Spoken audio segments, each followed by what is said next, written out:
There you go. Turn up the dial, it's 10:30. Be back. Spin that back show, all the classics on track. From 79 to 99, we're crossing the gap. Album reviews, little known facts, hip hop intact. Saturday mornings, dive into the history. Samples and stories, old school mysteries. Early self-static, Shiraz of TDD. Nola Badabine. Turn it up, let the vinyl spin. 10:30 sharp, where the stories begin. From the golden era, treasures within. Spin that back show every Saturday when we break it down, the legends and the lore. Every beat, every rhyme, uncover more. From Grandmaster Flash to Nas's Raw, we're bridging the past, hip-hop's core.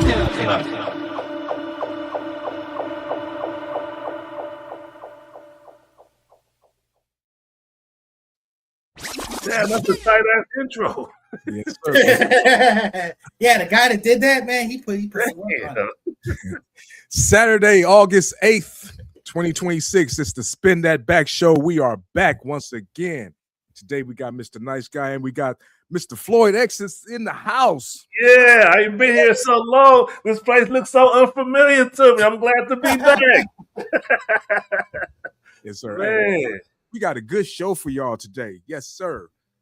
We're going to be talking about the greatest debut albums, and we talk about hip-hop from the years of 79 to 99, everything in that era right there. So we're going to talk about the greatest debuts, no matter if they were featured on another song, they came from a group, wherever their first release, either a EP or album, we're going to talk about the greatest releases, debut releases from groups or artists from that time frame. So let's get to the getting, y'all. What's going on? Chilling. That's what's up. Yeah, man. I'm real excited to talk about this. You know, honestly, it was just so fun to just go back and revisit a lot of this stuff because I went back to listen to some stuff and it was just, man, I felt like I was a kid again. You know what I'm saying? All that shit you just named 2 minutes before the show started. I'm sitting here like, I forgot all of them. Yeah. Mr. Nice Guy got a good list up in here. I'm just gonna go through my order of my albums and everything. I just like pick out which ones I think was like the ones that made an impact on me. You know what I'm saying?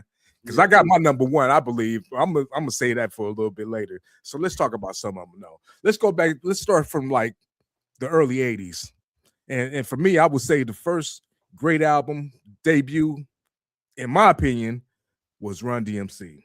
Ooh. Hey, you know, first of all, you know, Rockbox.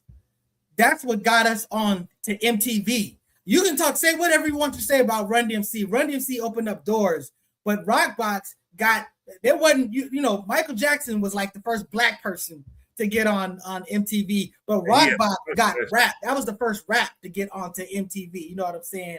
And I mean, just that segment with him scratching, that's what made me want to become a DJ.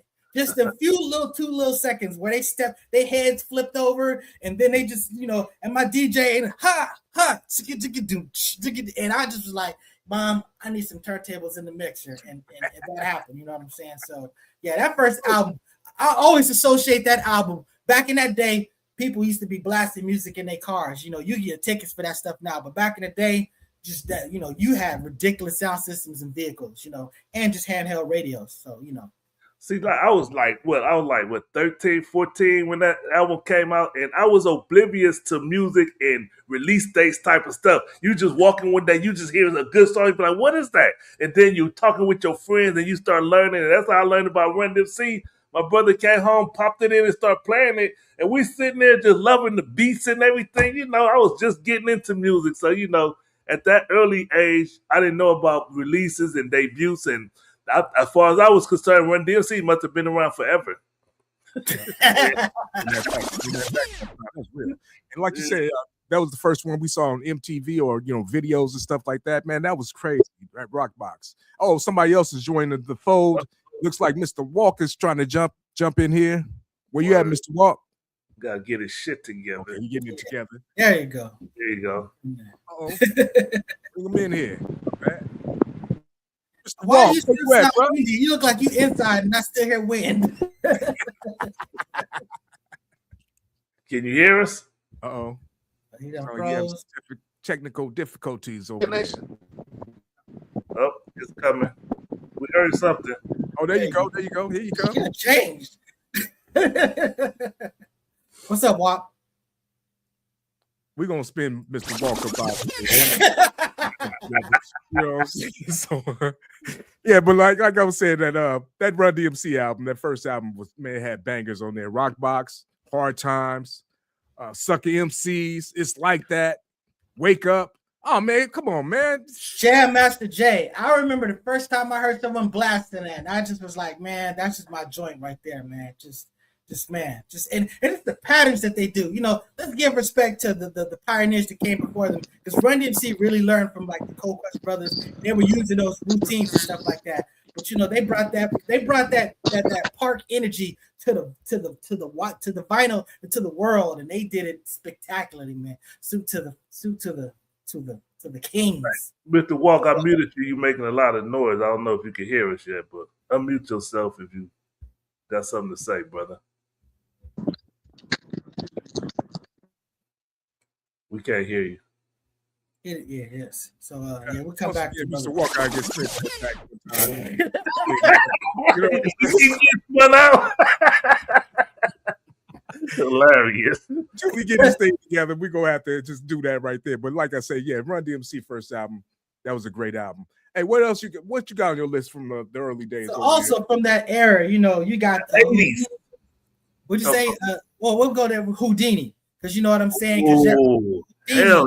Yeah, so you know what I'm saying, because Houdini, I remember them. They were on the first, like when before Arsenio's show became the Arsenio Hall show. He was basically like guesting for the late night show that Joan Rivers used to have. And I remember, like, you know, like his first show, he had like Houdini on there. So, you know what I'm saying? Houdini was just a massive, you know, a show, you know, 5 minutes of funk, you know what I'm saying?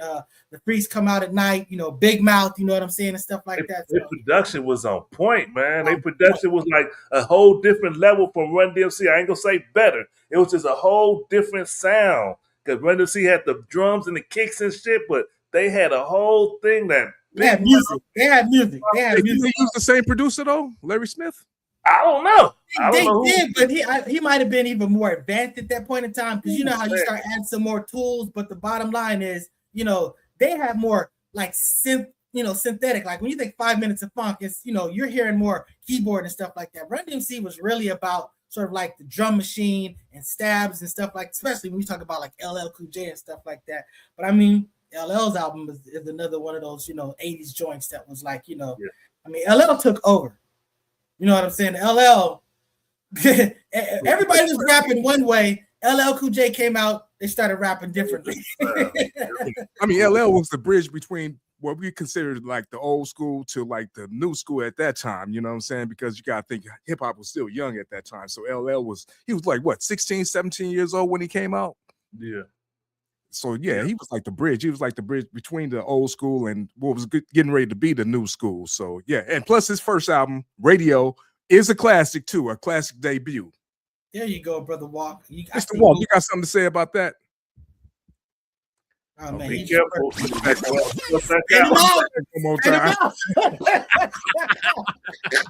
We can stay together. Do stuff together over there, brother. LL Radio was a great ass album. You gotta admit, it had nothing. It had nothing but bangers on there. The first album, and really, he mastered the whole rap love song type thing. You know what I'm saying? Because he had like 2 songs on there. He had like I Need Love, which was like a big hit back in the day. But then he also had I Want You. So this dude, you know, he lead. You know, LL stand for Ladies Love. He didn't run away from it. So in where you talk about dudes was all tough and macho and stuff like that, he wasn't afraid to sort of like get tender and sort of like be the rap Barry White or something. You know what I'm saying? So you know, that's amazing. He did open a whole new lane, a love song, a rap love song. That was amazing.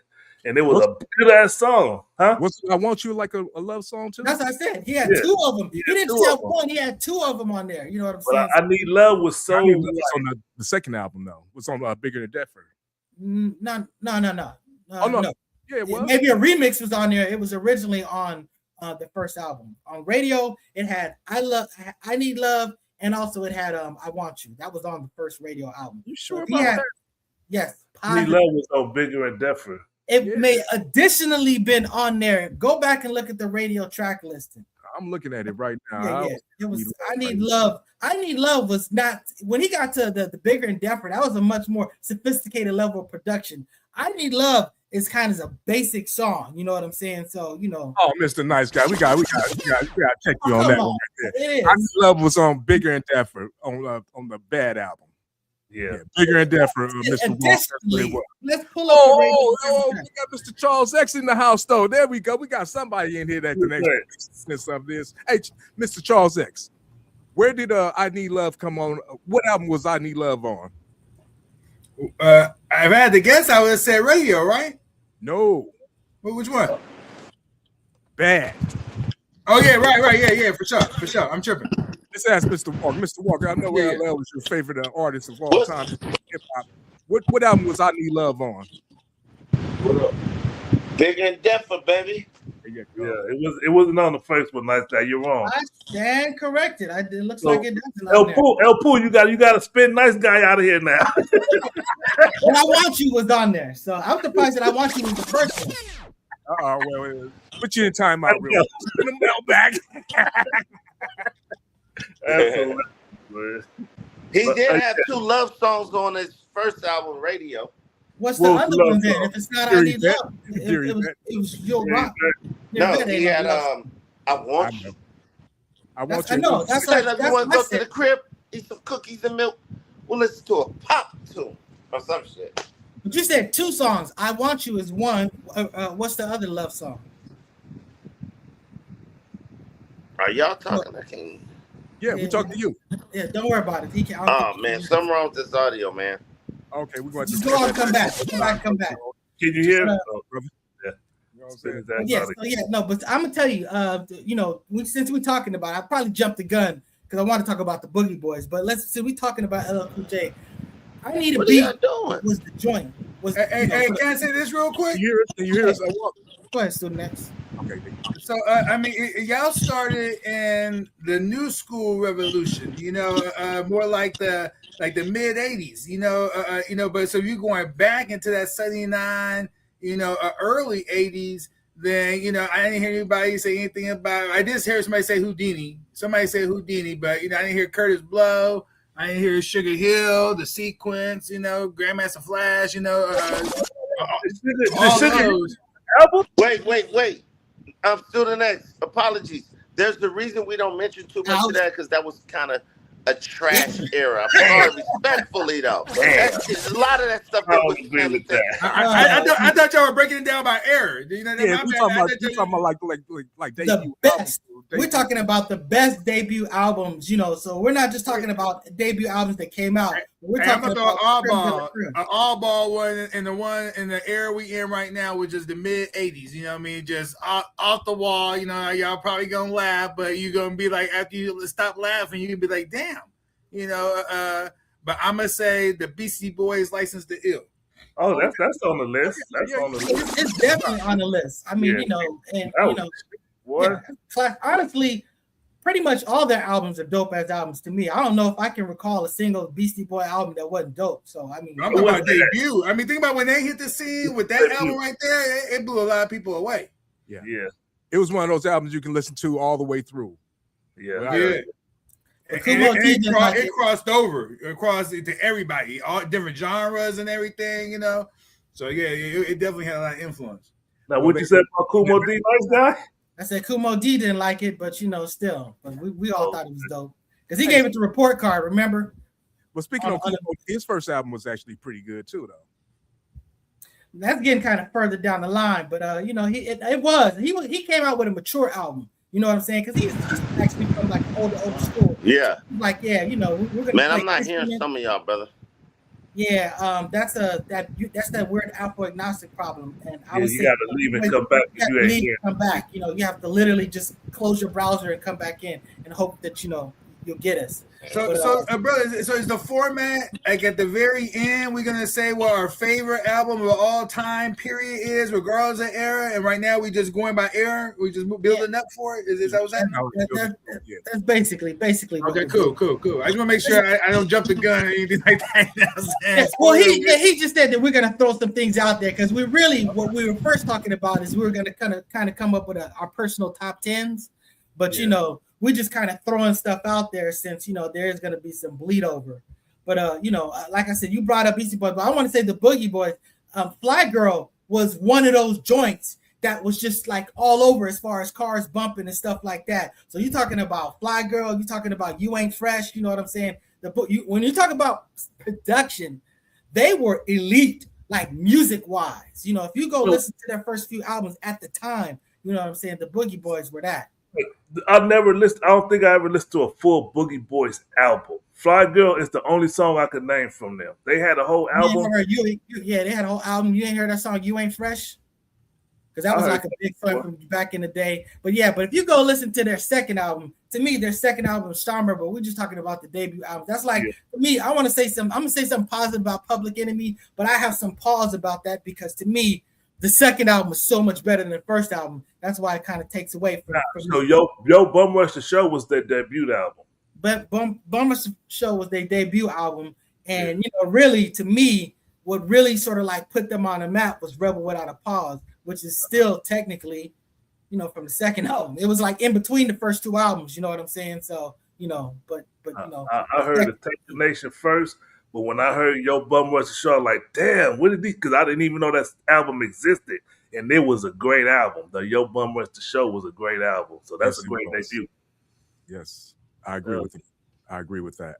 My Uzi Wait Ton. Go ahead. That was my joint. That was my favorite song from the album. My Uzi Waits a Ton, you know. So, you know, of course, using that substitution can't go wrong. You know what I'm saying? I heard it takes the nation first, but then when I heard Yo Bum Rush the Show, I was like, man, this was a great ass album. I slept on it. I didn't know anything about it, to be honest with you. Well, that's their whole thing. It was a radio. You know, they talked about they wouldn't get play on radio, so that was like a big deal for them. All of their songs were like dissing the radio because they weren't getting played for a Bum Rush the Show. You know what I'm saying? So that's what it was. So you know, salute to PE because you know they brought that powerful consciousness. You know. And on that note, I mean, you talk about BDP, you know what I'm saying? You talk about that first. Now, that first album wasn't very conscious. That first album was just basically, you know, a nigga album, you know what I'm saying? You know, they're with guns and stuff, you know. I think they said 50 Cent, but I think 50 Cent, your debut album is out of our era range. We talk about 79 to 99. So honorable mention though, the 50 Cent, because you know he's got some classic joints, you know what I'm saying? So, shout out to that brother. But you know, just even going back in that sort of like era a little bit, you know, we talked about honestly, MC Lyte, she had a dope ass, you know, first album, you know what I'm saying? You can put Salt and Pepper above MC Lyte, so well, I'm just putting it out there. We always say that MC Lyte was the first female, that's what they said. I didn't realize that. So, you know, I was incorrect. Brother Walk, he corrected me. My timelines are not always good and great. But MC Lyte was the first one. You know, what's the first Salt and Pepper album title? I think it was Assault with a Deadly Pepper. That's the second one. That's the second one. The first one was Hot, Cool, and Vicious. There we go. Hot, Cool, and Vicious. The entire album is a banger. That was a banger. Yeah, Herbie Love Bug did this thing on that shit. You're talking about, you know, my mic sounds nice. You know, you're talking about my favorite one right there. Right. You know what I'm saying? Beauty and the Beat. Oh my goodness. You know, using that meters with the clap your hands. You know, that's just man. Plus, Salt and Pepper had that more femininity, you know, too. You know what I mean? You know, so I think they had a better draw. You know, as well. Hey, I'll Take Your Man is a very feminine song. I'll take your man. Let me spin it back one time. Around that same era, let's take a trip down to Long Island. EPMD and Eric B. and Rakim. Both of those albums was great debuts. Classic albums. Hey, real quick, shout out to the overseas viewers. You know, hip hop is universal. This person looked like they from either China or Korea, Hong Kong. That looked like Hong Kong right to me. So salute to the overseas viewers. Honestly, they shepherded the hip hop culture. I remember breaking was like played out in the States. And basically over in Asia, they were keeping it together as far as, you know, breakdancing, the culture and all that stuff. All of the dope Filipino DJs and stuff like that. So, you know, the Asian culture has really been a part of, not to mention. Koreans, everybody, man. It was a trip. Yeah, so shout out to our Asian Okay, she said, Boom bap. That's KRS-One. Boom bap. Well, it's the style of hip hop. You know, they always talked about the But boom bap. Return of the Boom Bap is KRS-One debut album. I was corrected. So Yeah, Boom yeah, bap. yeah. So, but you know, go ahead. And let us say this too. We probably won't get to all your favorite artists. We're just going to speak on the ones that we can kind of recall at this time that really had an impact on us. So, like I say, EPMD, I think Eric B. and Rakim had two great debut albums around that same era. This is when like the NWAs and Eazy-E, actually Eazy-E came out first with an album. I think that was a great album. Eazy-E's first album. Yeah, hell yeah. What was EPMD first album title? I'll be forgetting them titles, man. The word business was in there. The word business was in there. Strictly Business. Strictly business. Strictly business. Okay. All the albums had the word business in there. Yeah. Yeah, that All was the a way good out of business. debut album. You got to chill. Hell yeah. Well, we in this era. I mean, you know, say what you will, but ain't none had a bigger impact than me than NWA straight out of Compton. Oh, hell yeah. That was, Well, Eazy-E's first album did a whole lot too, though. It was a great album. Oh yeah, for Now, sure. wait, I got a question. NWA and the Posse and NWA, are those two different? Which is a debut or is that separate? Because that was just like that was like the Posse. NWA and the Posse was kind of like a compilation that was thrown All right. together. Yeah, So 'cause they also Straight had- Outta Compton they was also their had- They debut. also had Ice Cube's album. I mean, Ice Cube's group on there. They had you know, So that was the You got the DLC on there too with the Feel of Fresh. DLC, exactly. There's another. DLC. We have to speak on him too, since we just mentioned him. DLC album was a great album. Yeah. You already know. Great album. You know, I was nothing but West Coast back then, y'all. I wasn't even listening to nothing right. East Coast. I mean, a little bit the old school. You know what I mean? Yeah, my association was always been mostly East Coast. You know what I'm saying? I respected like NWA because to me in the beginning they were definitely kind of more conventional hip hop and stuff like that. But I was West Coast underground. So we talking about West Coast underground. We talking about King T. We talking about the Alcoholics. Yeah, for sure. I like all them too. You know what I mean? That's one of my favorite albums of all time. I'm just gonna tell you, Liquid. That song gets me on the dance floor every single time. You know what I'm saying? That's my joint. I don't drink and drive because I might spill my drink. So they put me in a clink. Word, yes, you know. So yes, the Alcoholics. I used to chase them whenever they performed. I was at their shows. I was following them around like a group, like you know what I'm saying. They was my favorite little clique. Alcoholic, basically liquidation. So you had King T, you had Dilated Peoples, you had Exhibit. You know, you had the Alcoholics. You had what's that dude group? Man, that was hard. There's another group that had that song, the Psych Move. I apologize that I forgot the name of the group, but you know, they had Quasimodo in there, and I forgot. But I'm just saying that they were like the West Coast Wu-Tang. So you know what I'm saying. So shout out to what they were doing. That was a dope. And they the barbershop MCs. You know what I'm saying. Matter of fact, not only that, you know, Defari, Phil the Agony. You know what I'm saying. All of those people came out of basically, you know, the liquidation movement. So you know, shout out to those cats. You know. And we can't forget Ice-T, Ryan Pace. Hell yeah, Ryan Pace. That was one of my favorite albums. I just bought Ice-T album last week. His latest album is located on IceT.com. Okay, spin that back. Walk in here for no comment, but yeah, you know. Hey man, the OGs from our era have been putting it down. Honestly, I love a lot of the music that I've been hearing. So you know, I'm supporting and buying. I'm not streaming, I'm buying. But you know.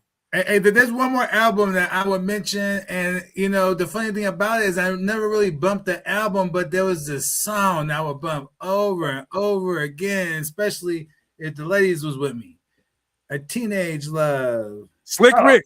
Yes, sir. I was just going to mention it. Yes, sir. First of all, this is like arguably top 2 or 3 greatest hip hop album of all time. The Adventures of Slick Rick is that album. You know what I'm saying? That was the debut. The Adventures of Slick Rick. That's Adventures of Slick Rick. As an individual artist, that's his classic, debut. man.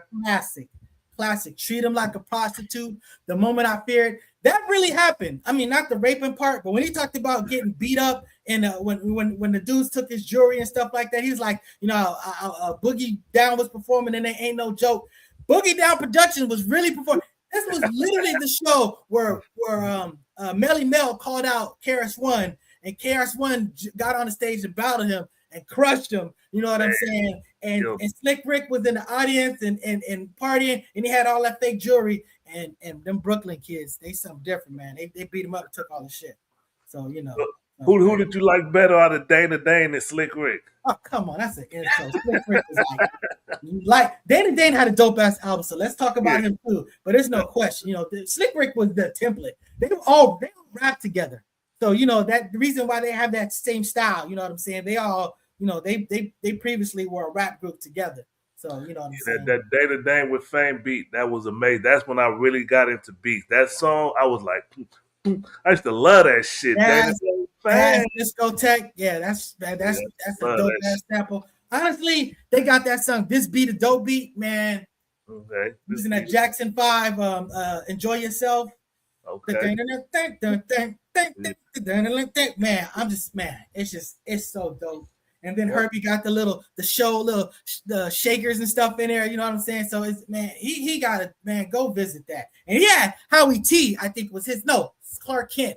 Clark Kent was a masterful DJ. So you know what I'm saying? So yeah, I love it when an artist has like a real dope ass DJ. You know what I'm saying? So straight up, especially but straight up. Straight up. And we did miss one, and I'm surprised I missed it, man. I'm shocked because I feel like I said it when I said NWA, and maybe someone mentioned it, but I don't think so, man. But Ice Cube, America's Most Wanted, came out in that era. Goes without saying, top 5 all time. Man. And you know, and that, speaking of revolutionary, you know, that was a blend, a gangster, and then you know, and bringing in that revolutionary vibe. You know what I mean? And more so on the second album, more so on the second album than the first, but definitely, you know what I mean? You know, people y'all forgot. We forgot Kool G Rap. We ain't forgot. Let me say this about Ice Cube real quick. The thing about his album was that you don't got Dr. Dre or the NWA production no more. What you gonna do? It was a big thing. Like, is it gonna flop? And he had to go to New York. And when he got with the Bomb Squad, they did their shit. That fucking album was a classic, dude. That shit was a classic. Spin that back. Like I said, G-Rap. Wait. So we gotta give some respect. Wait, just take your time, El Pooh. Take your time. Kool G Rap is my favorite rapper of all time. So I'm gonna put some respect on this. Okay? So you're talking about, you know, it's a demo. You know what I'm saying? What's the album title? The debut album. Road to the Riches. Road to the Riches. So, and that was the single, Road to the Riches. A dope ass song. You know what I'm saying? The flow that he had on it, it's just like Marley Marl did his thing on that, you know what I'm saying? Yeah. So, you know, but I particularly love the version of It's a Demo. Like the original It's a Demo isn't as good. It's the remix that he put on that album. That's the one right there. You know what I'm saying? But yeah, he's got some bangers on there. I mean, I'm pretty sure Poison was on there. Actually, Poison, I think, was from that soundtrack from the Colors and stuff like that. But he might have had that on there as well. But the bottom line is he has some joints on there. So Truly Yours, oh my goodness. So, you know, shout out to Kool G Rap. You mentioned Big Daddy Kane. Oh hell yeah! Ain't no half stepping. That was so we went backwards now. Well, you brought us forward, so you know we had some people taking it back. We taking it back. So yeah, we talking about big. We're talking about basically one. Yeah. So Big Daddy Kane, Ain't No Half Steps. Classic joint. You know, honestly, he had a song on there. The first single he dropped was Getting To It. And on the back of that song, it was Something Funky and Rhyming with Biz. And Rhyming with Biz and honestly Something Funky, they're the same beat, but this is one of my greatest hip hop songs of all time. Rhyming with Biz? Rhyming with Biz. That beat, it's like Marley Marl hooked it up, and just the way he was like scratching funky in the background, and then you know you had the James Brown, and then you got the you know what I'm saying? So which is basically the I haven't heard that song in so long. You got to go check it out because even Redman and them did a remake of it, Rhyming with Biz, and you know had Biz on it. But really, you know, Rhyming with Biz was the fun song. That's where he had a stepping on roaches. I get ferocious, supercalifragilistic, expialidocious. That was like some like far out. Oh yeah. I remember that. So you know that was just you know, man. So you know, shout out to Kane because he basically laid out the style. Everybody was basically copying the style for a minute. I mean, his was like everybody copied LL when LL came out. When Big Daddy came, everybody started copying Big Daddy Kane. So. The one that set that album off was Raw. When that song and then that somehow the live version came out, that shit was a killer, man. R-A-W. Terrorists, hit us that trouble too. That was me and Rick Wild's group. We used to scratch that all the time. Man, you know what I'm saying? So yeah, that's near and dear to our heart. But he also had did you hear the version with him and Coogee Rap on it? I don't think I heard that. Yeah, so go check that out. There's a version of them where they going back and forth and they murdered. Wow. Hey, shout out to Biz Markie around that era too, because he had a great album. His first album, again. Hell yeah. Yeah. Make the music with your mouth is that beat is one of the dopest beats of all time. And that's the beat that the alcoholics use in liquid. You know what I'm saying? Yeah. So yeah. So hey, can we come back to the West Coast real quick? Somebody else we forgot. Too Short, Born the Mac. Too Short. Straight up. I don't think I ever played it. I ever played it. That was the first album I played like this. I had the radio to my ear real low. Right. That's how I listened to that first album. Yeah, it's too vulgar. Your parents can get on it. Yeah. I can't believe what I was hearing. That was crazy. For real. Too Short. Shout out to Too Short. You know what I'm saying? I definitely grew. Still rapping. Musically. He's dropping an album with Lil Jon. Yeah. So I'll be very interested. I think I saw it out already. Yeah, so because Blow the Whistle is my favorite actually Too Short song. So you know what I'm saying. Oh man, really, man. I guess I'm not a big fan of that. I'm not a big fan of that stuff that they. No. I don't go. I go more to radio play. The radio play one was better than me. Like Life is Too Short. I'll pull up on your Life is Too Short. You know what I mean? That's the one. Life is. I really wasn't there, honestly, but I never even played it, so I don't even know it. So I was an East Coast, West Coast underground dude. And, I respected that West Coast gangster, stuff like whatever, but that really wasn't my lane. Well, we had other stuff on the West Coast. We had like E40. I don't even know about his first release. I didn't really get into it too much, but I know the Feds, his first one. I love E40. I know a lot of. He's one of the dudes that East Coast people diss, sort of like the way the world diss the Shocker. Federal. I respect the hell out of E40, man. He's got some classic joints in his repertoire. The first song I heard from him was "I Practice Looking Hard." I hated that song. I was like, that's the worst song. I Practice Looking Hard. Ooh, you like that song? I was like, what the fuck is he talking about? I practice? That's faking. And then when I heard Captain Saberho, my whole view of him changed. I said, oh, this is the best song ever. and I hated that song. I was like, that's stupid. I hated Captain Saberho. You hated Captain? That was my favorite song. It was like just a funny playing song, but Practice Looking Hard, I would bump. Okay. I hate hard, I would bump, you know what I mean? But E40 for real. Hey, but on a different level, the same area. Well, no, I can't even say that. Well, fuck it, I will. Digital Underground. Yeah, okay. That was a good ass album. Great album.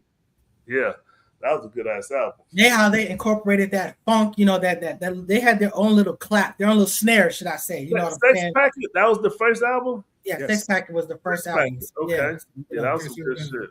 So we moving on up.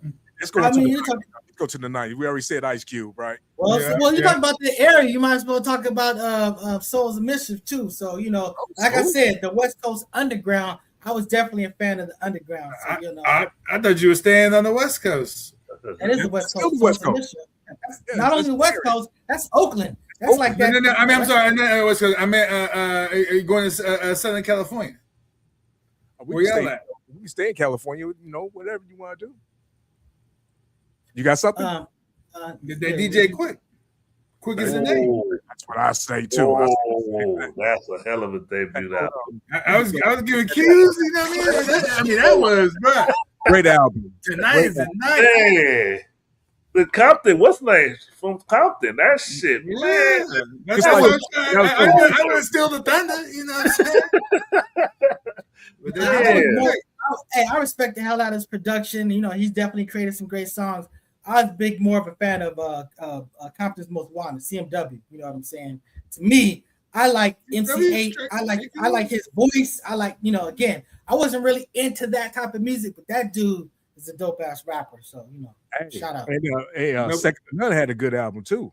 Oh, yep, that was a great ass debut album. I don't know. Hey, and let me ask you this: was I guess I'm thinking about AMG. I was about to say whose album was "Bitch Better Have My Money" on? AMG. Yeah. Whatever, I know, but I'm saying who's AMG. first. Whatever. If this album was on there, if that was the debut album, that needs to be on there just because of that song. That song had the underground clubs going. But I still bump that album. What'd you say? Student Next. He said I still bump that album. Oh, okay. Yeah, that's a good album. Good album. I mean, that and Second to None. You know what I mean? Vertical I feel like they're Joyride. the same type of thing. Hell yeah. Vertical Joyride. Okay. So let's go back to the East Coast. Tribe Called Quest and Daylight. Yeah. Ooh. That was a Daylight. bang. You're gonna bring them up. You bundled them. You're gonna might as well bring up Jungle Brothers too. But yeah, I'll tell you, man, it's like Daylight. To me, that album literally like hip hop was kind of in the box, and then when Daylight dropped, the box just went away. Like you just really were like, okay, there's like whole nother lanes to take this into. I mean, to me, it's a classic ass, dope ass album. What's that? Their collective name is Native Tongues, right? Native Tongue. Yeah. Right. So, Buddy is like one of their big sort of like native tongue collaborations. You know what I'm saying? Particularly the remix. You know what I'm saying? But even the original song that was like on the Jungle Brothers album, I think it was on the Jungle Brothers album. That was dope. You know what I'm saying? I just love Jungle Brothers. Yeah, Jungle Brothers, man. And of course, we gotta bring up Wu-Tang, of course. Yep. That's gonna be on my list because to me, some people say it's number one. Yeah, Wu-Tang did what the Juice Crew should have done. You know what I'm saying? That, to me, it's just like you had all these individual pieces that should have came together to sort of like be this super team, super piece, stuff like that. And even though the symphony is that super collaboration, you know what I'm saying? They just had factions and they fell out. And I'm sure KRS-One is like, I had something to do with it, but really, they just, it's like Kane was like, I'm not really trying to go after KRS-One because I'm really good friends with him. Him and Miss Melody helped me move, you know what I'm saying? So he was like the first one to leave, and then I remember Craig G was like, he was like kind of like out of there. So it's like, really the only people that really stayed the whole time was you talking about MC Shan, Roxanne Shante, Biz Markie, you know what I'm saying? But ultimately, Big Daddy Kane brought them all back because Big Daddy Kane's the one that had cats going on tour, late in life. So, shout out to Big Daddy Kane for, getting the crew back together. But Wu-Tang, oh my goodness, that album, man, hey, Wu-Tang and Cypress Hill to me really saved like underground hip hop. They made underground hip hop mainstream hip hop. Cypress had a good one too. Yes. Man. I had to adjust my perception of rap music when the Wu-Tang came out because all that rapping and karate kung fu stuff, I was like, what the fuck is who talk? I was like, what the fuck? And then when Method Man came out, it was about I can relate to this one. METHOD, man. I didn't really like it, but I could understand it. Then I listened to the album.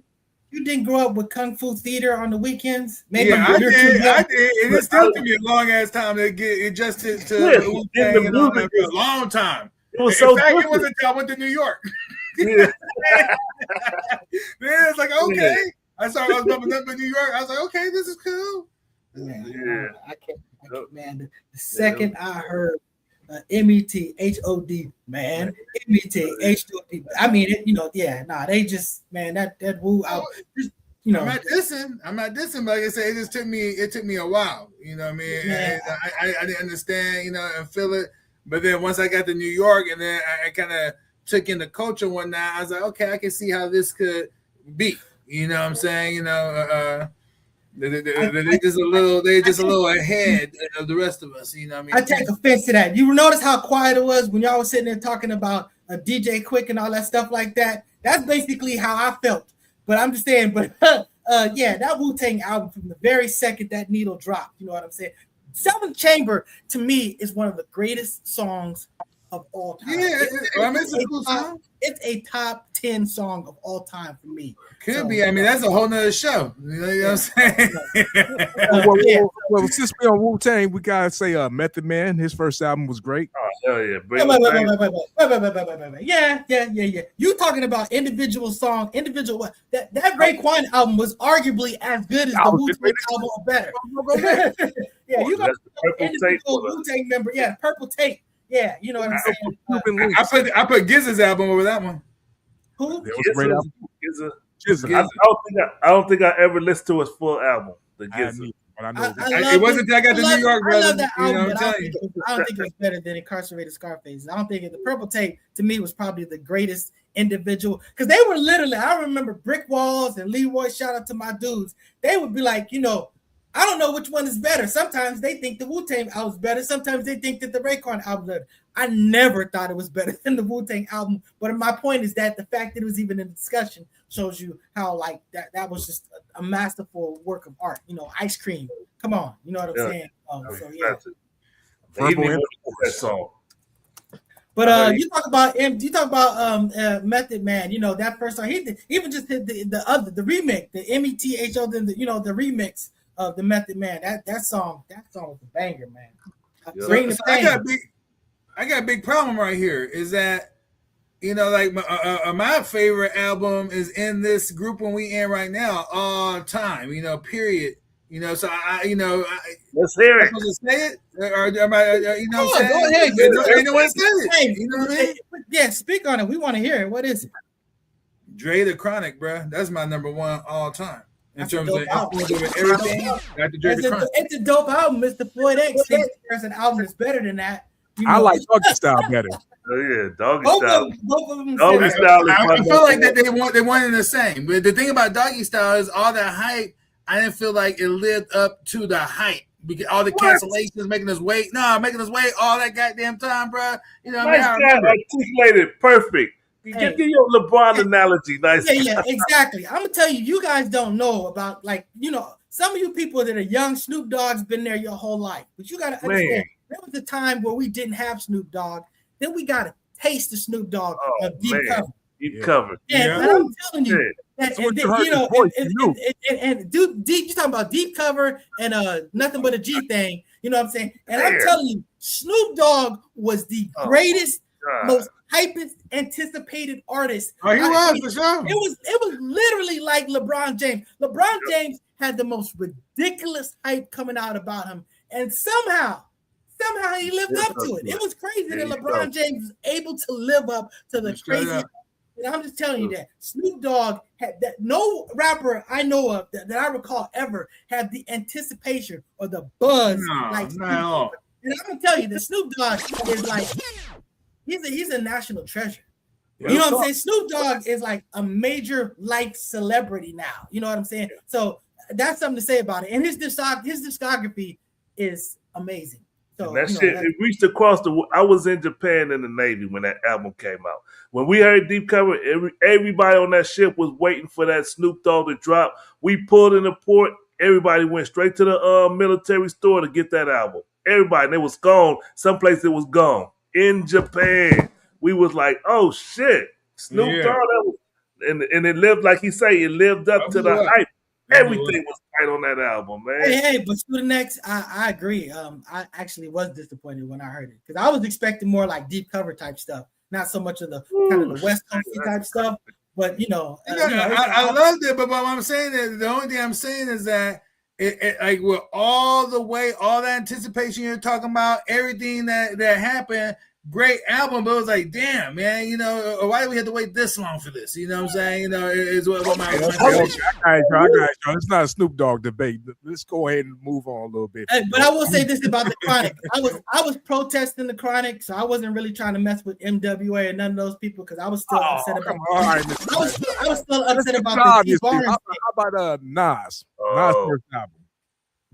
No, but I want to say that I'm saying that Chronic. I still want to give Chronic. No doubt, Nas album. But the Chronic is really is that album. But yes, the Nas album, that first album, that he again. You talk about Pete Rock, you're talking about Primo in their primes. You know what I'm saying? That was a great classic album. It's Yours, The World Is Yours is again one of my top probably 5 favorite songs of all time. You know, And you know what? It only had like 10 songs on there, right? Let me say this: 9 or 10. out of that and Big's first release, I can listen to Nas all the way through, and I can kind of skip through a couple of songs on Big's first album. That's true. I agree with that statement. No, So I do like on that album. Also, one of my favorite songs on Biggs, I mean, like from the first album, is really the remake. So I like that song, "Give Me One More Chance." Yeah, the I mean, remake. I like whatever, but I like the remix better. You know what I'm saying? The hip hop remix. Yeah, the remix is definitely better. So So but you talk about debut albums. You know, Yeah. Ready to Die was is definitely up there. Oh, yeah. I mean, Damn right. you probably got to, even though I can't remember what songs are on Tupac's albums, I'm pretty sure that can be said about his. Tupac Trap was his debut, right? Oh, he was in the bear. He was in the era. I don't know. His first album wasn't really all that to me. It was nothing. Yeah, I was not a big Tupac prior fan. till he got to Me Against the World to me. Okay. Nah, me and my niggas. Strictly for my Hated niggas. Woo! Hated I Brenda played Got that Baby. album all the way through. Me and my what you said you hated? Which one? Brenda Got a Baby. I thought it was. That was the first album. I wasn't Yeah. mad I at you. thought I ain't mad at you, First album. Mr. Nice Guy, because I feel the same way. You could have left Yeah, that. I hated it. Mm. But so yeah, so you know, and we talking about all these cats from this era. So did we talk about Latifah? Man, I'm telling you, man, I banged this album. You're talking about, first of all, Wrath of My Madness is my joint. You know what I'm saying? But then Princess of the Posse was my joint. But they had a song with De La Soul. They had a song with KRS-One, The Evil That Men Do. This album was a dope. Matter of fact, that album with the song with the 45 King, rapping on it and stuff like that. This man, Latifah was dope. Latifah, because she could rap, she could sing. I mean, she really could rap and she really could sing. So, you know, I always have like the utmost respect for Latifah. She's definitely my favorite. Oh, I think Yo-Yo had a great album. Her first album. Oh yeah, sure. She did, and she had a single. She had a single that did make it on there. Please go Google "Dope Femininity," one of the dopest hip hop songs of all time. It was so dope they couldn't even put it on there because they couldn't clear all them damn samples. But but it's an amazing song. My favorite. I don't know how y'all felt about this, but I used to bump this all the time. Black Moon, Into the Stage. Oh yes, definitely. Black Moon. I got you open on there. I got you open on there? Was that the second? Yeah. But the remix was the one that was actually getting the play all the time. Though, Yeah. The original on there was a whole different. Man, shout out to the whole boot camp clique. I mean, you talk about Smith and Wesson. What's that song? Bucktown. Oh my goodness. That's one of my favorite songs of all time. You know what I'm saying? So, you know, you talk about the original gun clappers. Yeah, exactly. Yes. Please, if you ain't heard it, Google it. You missing out. This is the classic joint. You know what I'm saying? Hey, so another one I used to live with, like my last year in high school. Black Sheep. Black Sheep. Yeah, Black Sheep. I went back to listen to it. Yes, they have joints. Great album. Great album. And I'm about to give y'all one. I'm about to give y'all one because no one even has said anything about the South yet, and so I'm not gonna say anything like in the era. Be careful. Are they in the era? Yeah, no. I'm in the era right now. I'm talking about like early '90s, early to mid '90s. You know what I mean? You know, and no one. And when I heard this album, I remember, man, my boy Mike was playing it, and he was one of those cats where you'd be like, "Oh man, who's that?" And he wouldn't want to tell you because he wanted to be the only one bumping it. You know what I'm saying? I used to nerd, man, for that. You know what I mean? But finally, I got the tape. You know, and there was 8 bars AG coming out hard. Oh, yeah. Was it? I knew you were gonna say like the Ghetto Boys or Scarface or something. Yeah, come on, man. You know, that's I wanted to build up to that, you know what I'm saying? But I wanted to start out because that's a little known album, but it was cold blooded. Hard. Yep. Still in the mid 90s, Outkast. Yep. Okay. Yeah. Southern California. Yeah. And I mean, that's the group that basically are in an argument for the greatest hip hop group of all time. Yeah, it was a whole new sound. That was a whole. That's top 10. That's top 10. I would say definitely top 20. To me, it got to be my top 10. So let's talk about they hold the Dungeon Family. So now you got to talk about Goody Mob. That's that first song that they had is again. is one of my favorite. The Who's That Looking in My Window? Whatever that. I don't know what the other name of the song is called. All I got to say is that's one of the greatest hip hop songs of all time. Man, Now, they get you hyped too. Now, That song get me hyped, bro. You know, to this day. Man, I I love tell that you. song. Y'all hear Big Gip tell the story of how that song came out? He said one of the members they read the Pale Horse that Beware the Pale Horse. There was they read it. And he said, everybody, y'all need to read this. He said, everybody read that, and that's how that song came about, because everybody read that book. Hey, one more from that time, Das Effects. That's effects. We want effects. Yep. Yeah. Yes. Once you bring them up, now you got to bring out basically their whole clique, because you know you had them cats like clique? you know. Oh, you talk about Redman. Redman. Oh, the Death Squad or the other one? Oh, they're all. It's basically the EPMD folks. You know, I'm not separating. To me, the Death Squad. I understand that the Hit Squad, they kind of faction off, but they're really part of the whole sort of like EPMD family, as far as I'm concerned. You know what I'm saying? So you know, but Redman is one of the greatest ever. One of the greatest ever. You know, literally Eminem says that's the favorite rapper of all time. So you know, that's when someone like Eminem says that, that's for real. You know, he said Redman his favorite rapper. Redman is the greatest rapper of all time in his opinion. Okay. And for the, I'm sorry, brother. I was about to say, just for the record, is that when I was talking about the South, I didn't say Scarface. Not that he's not dope, but it just we were talking about debut albums, and I like the Scarface, the next album, "The World Is Yours." That's my problem. That's my problem with Public Enemy and some of these other things. You know, and honestly, when I think of Scarface, like you know, I think about like The Diary. I think it was called The Diary. Yeah, that was cool. That's super dope. His first one was Mr. Scarface, right? Mr. Scarface is back. That was the first one. Scarface? Yeah. I didn't know too much about those. I didn't know too much about those cats. Right. You know, Born Killer, Mr. Scarface, Money and Power. Hell yeah. I mean, Ghetto Boys. You know, like I said, I didn't know too much about those cats until like you know, really Ghetto Boys to me. I didn't really know about them till Mind playing tricks on me. Now, see, I heard that's the second album, and I heard the second album before I heard the first one. For sure. They might have been in the same, so that might have been a thing that they wasn't being played on the radio, so we missed that out here, because it's like you know a lot of it's a big hustle. You know, getting people to play your radio, promotion. Yeah. You know, these record companies didn't have these national networks and stuff like that. So in the beginning, people were selling stuff out your trunk. You know what I'm saying? Yeah. Like Too Short. You know what I'm saying? It's just like you know. So it's a lot. It takes a lot of work for you to get out there and do what you need to do. Hey, how can we forget Gangstar? We didn't forget. We just didn't get Gangstar. What's the Step in the Arena? That's the first one. No. No More Mr. Nice Guy, I think it was. That's the first album. Mr.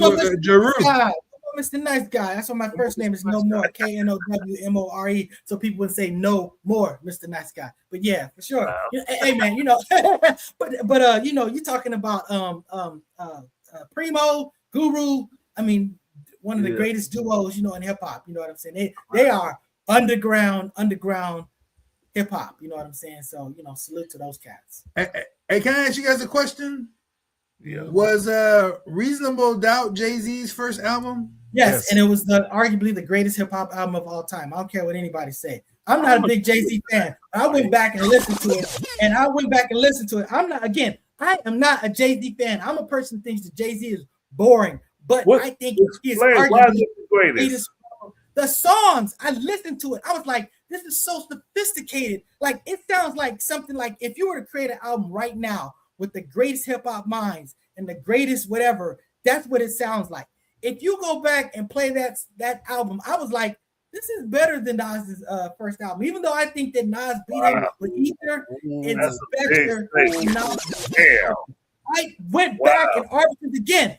I wasn't fucking with Jay-Z. So that's what I'm saying. For me to tell you that, again, of course, it's my opinion. So if Smooth is listening, he got mad because I put his government name out there. But Smooth, shout out to brother Smooth, who's a big part of a lot of us even knowing each other. You know what I'm saying? But he was talking about damn it, I forgot the hell what I was even talking about. What did I just say? It's about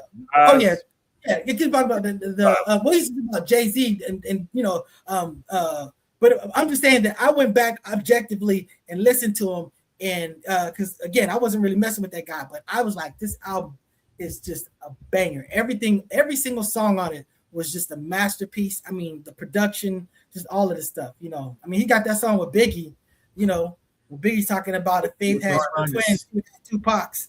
Yeah. I still don't get that. I don't get. Can you explain that line? I don't get that line. Hold on a second. First of all, she cheated with Tupac allegedly.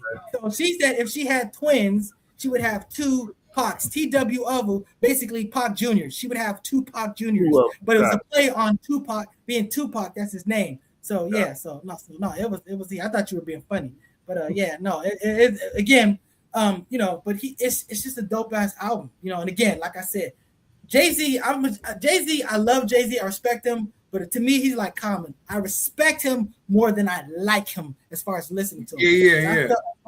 Boring. Okay. How did y'all feel about Eric Sermon's first album, No Pressure? I think it was good. I have to hear it because I love the stuff. I haven't heard it in a long time, but amazing. Yeah, it was a song on there called Hostile, which introduced Keith Murray. And I think Keith Murray. I remember Keith Murray dropped. He was dope too. Like, hey man, that whole segment, you know, the dude with the most beautifulest thing, you know what I'm saying? That was the song that it blew up. That was the song that was on MTV Raps and became like a classic joint. It's special to be able to reach that type of thing. Since we're saying that, say Special Ed. Special Ed had a dope ass album. Special Ed for sure. But you know, he had that joint, I Got It Paid, which was a song that people they just went crazy over. You could play it in the hip hop underground. I thought it was a dope song. I didn't understand why people were so crazy about it. I think about it better, but you know, it was just that joint. So as I said that, sorry to be jumping in front of you. I gotta say Brand Nubian because that's another one. People love Slow Down, and I like Slow Down, but to me, that album is about All for One. All for One is that joint. You know what I'm saying? One for all for one. Because he got that line in there where he's talking about, you know, something about guys like saying bye-bye, but you know, dumb bitch, but you've been cut off like a light switch, you know. So he sampled that word, you know, on his song. It says like in the guy song. That dumb bitch didn't come from the guy song though. They didn't say that. It's in there. It's 100% in there. It's 100%. I guarantee you. They may have taken it out. I'm just telling you, El Pooh, that song was in it. And Bye Bye, that song was in Dumb Bitch. And he sued them. Guys sued Brand Nubian for that. And they literally had to take it out. I think they don't do it on the video because of that. So it was literally in Bye Bye, you know, Piece of My Love. You can give me a piece of my love or whatever. Some dumb bitch. That song. It made it in there. Dude, it do say it. Came from something else, brother. Trust me. I did research.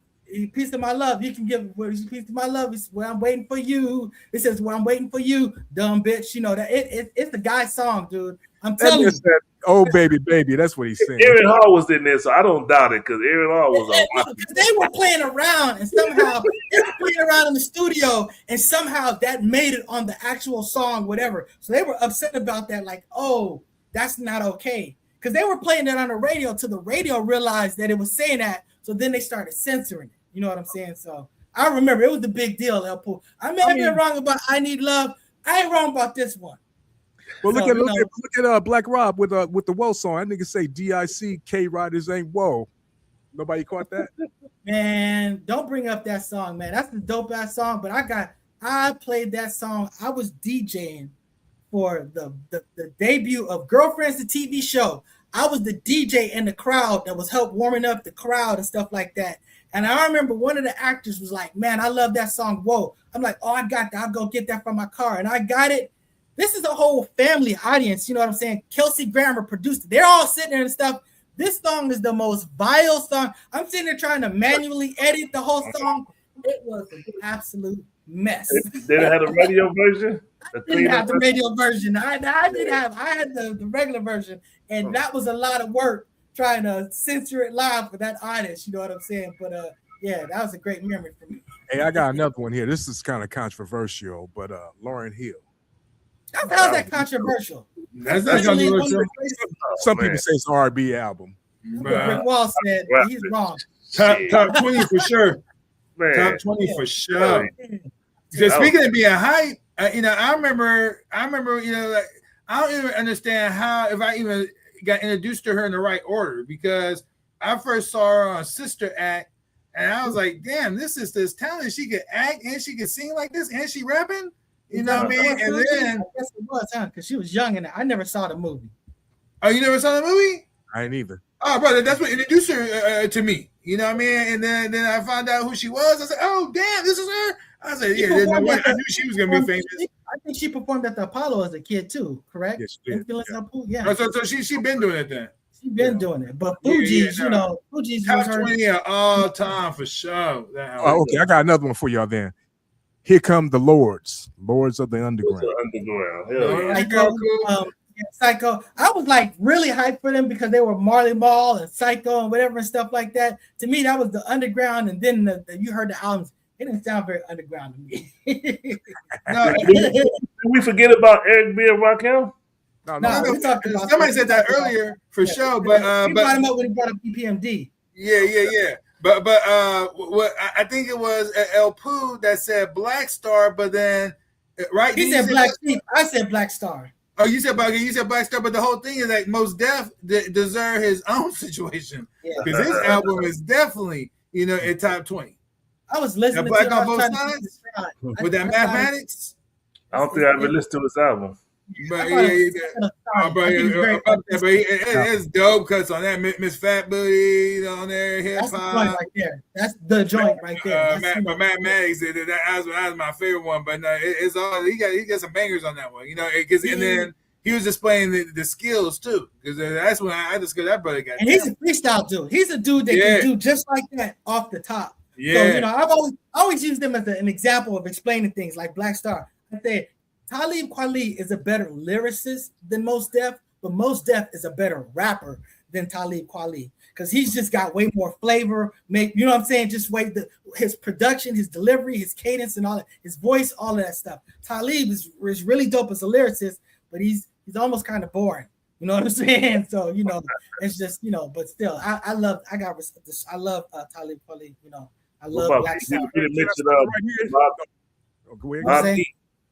See, I wanted to say Mobb Deep, but it's their second album that's got the one that the joints. Right, you know what I'm saying? I wanted to say that. Yeah, the first time I saw Juvenile Hell, I don't think nobody heard it. It's arguably the greatest hip hop song of all time. Arguably, Shook Ones is arguably the greatest. Yeah, Shook Ones. Yeah, bro, come on. So that's why I wanted. That's why a motivator song too. Can we do this real quick? Can we go into a little bit of 5 minutes of funk? I got a question for everybody. This is something that just came across my desk a couple of days ago. Do y'all know that Missy L song that if it's worth it, let me work it. I put my name down, flip it. What is that? What is she saying? She literally rewinds. I've rewinded purposely. I rewinded back. She says the very first thing that she says in English right before and backwards. So they just rewind it back. They literally. What it's saying is, she just I put my name down, flip it, and reverse it. That's what we do. So as the DJ, I needed to know. Matter of fact, you bring that up. It's very funny because UTFO, which deserves respect as well as far as the first album, you know what I'm saying. But UTFO had an album where they got this thing goes backwards and stuff like that. So literally, as you rewind it back, they go, look at this dumb motherfucker playing an album backwards and stuff like that. Hey, you dummy. So they're like trying to get us to play with their, you know what I'm saying? We hear the backwards, so we play it backwards, hear what they're saying, and then they're just basically making fun of you. So, but shout out to UTFO because Leader of the Pack, Bite It, Roxanne, you know what I'm saying? That's the cut. That's the shit. So yeah. Roxanne. Roxanne was saying, like, if you weren't there, you just don't know. It took over the world like hip hop. Yeah, what's up, man? Think of that girl they call Roxanne. She's all stuck up. Why you say that? Because she wouldn't give a guy like me no rap. That shit was hard. Man, it was dope, man. And shout out, rest in peace to actually both Kango Kid and the Educated Rapper. Man, I used to love the Educated Rapper. That was my guy right there. Let me throw another one up in there. Warren G had a great album too. Oh hell yeah, Warren G, West Coast banger. We can say the whole West Coast, you know what I mean? Spice One, you just go up and down the whole thing, you know what I mean? It's gonna be bangers to me. Spice One, man. I can't tell you about no Spice One. Me and Walk gonna get into. You bring up Spice One, man. It's gonna be a whole Spice fight on One. the show. Rapper Spice One, shit, hell yeah. Yeah. So let me say this. I know we went through a whole lot. We probably didn't get to everybody, but what was your favorite debut album of all time, in your opinion, Mr. Student X? Y'all already know, man. I say Chronic, but to me, the Chronic and Doggy Style is like one and the same. You know what I mean? Because they, you know, it was like a prequel, and then the closer was that Snoop Dogg. You know what I mean? So, you know, but if I had to pick one or the other, the Chronic, and mainly I would just say just do the cultural, impact, just everything that we were introduced to. The West Coast got, introduced to the world through the Chronic. You know what I mean? Like you got cats coming to the LA right now, and the Bay swooping up, Impalas, for $200,000-$300,000 because they was watching, the Chronic album, videos, like that. You saying the West Coast lifestyle was introduced to them. And look, Snoop was on it, everybody was still on it, so it was just like that was like the start of an era, that just ended up dominating, the world for a second, you know what I'm saying? So it properly introduced the G-Funk era to the world, for real. Word. All right, let's Mr. Floyd X, what was your favorite debut Snoop album? Dogg Doggy Style, that was it. That was so huge, man. Snoop Dogg Doggy Style. I love that shit. Spin that back. Mr. Nice Guy, what would you say?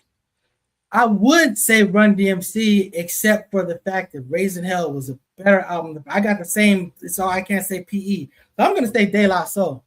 Because that album was literally the one. Plug Tuning is, again, that is in a running for one of the greatest hip-hop songs of all time for me. So, I'm definitely going to say De La Soul. Okay, spin that back one time. And for me, I have to give it to the DOC. No one can do it better. I think that album was a banger all the way through. I think he had styles and skills, and he just brought a refreshment to the hip-hop game, and he's the biggest what if in hip-hop, period. There you go. And we're not in closing, so we still need to talk about, so we're not getting out here just yet. Because we got to talk about the Critical Beatdown from the Ultramagnetic MCs. This is a classic ass album. Now I understand if you are super leaning to the West Coast, maybe this is not going to be your thing, but this is an East Coast underground classic. Said G, masterful production on this joint. All of those cats. You know what I'm saying? So that's going to be one of my favorite albums. And honestly, Stetsasonic. That first Stetsasonic album was a banger. They were the band before the Roots was the band, but I mean, you got to talk about the Roots too. Honestly, their first album, their debut album. You know what I'm saying? There was the Wu-Tang before the Wu-Tang. All them rappers. I used to love that shit. And we rushed over. We didn't say but Eminem, which is as a reminder. Yeah, we did say Eminem, but I know that song is very disrespectful, and D Barnes will hate me for saying it. But Guilty Conscience is one of the greatest songs ever. You know what I'm saying? So, I understand that it's wrong, and I'm sorry, D. I love you, but that song is still a banger. I'm sorry. Shout out to Super Lover C, Cast Another Run. Man, Girls, I Got 'Em Locked. I love that album. Hell yeah. Anybody else got anything to say in closing? No, I mean just on that point. Oh no, go. My bad, brother. Go ahead. I just want to say the biggest debut album that never happened, The Lady of Rage. That's a debate. We might have to have a show on that. It never happened. Lady of Rage, she was cool. Oh yeah. And shout out to KMD. I don't know if you haven't seen this, heard this album.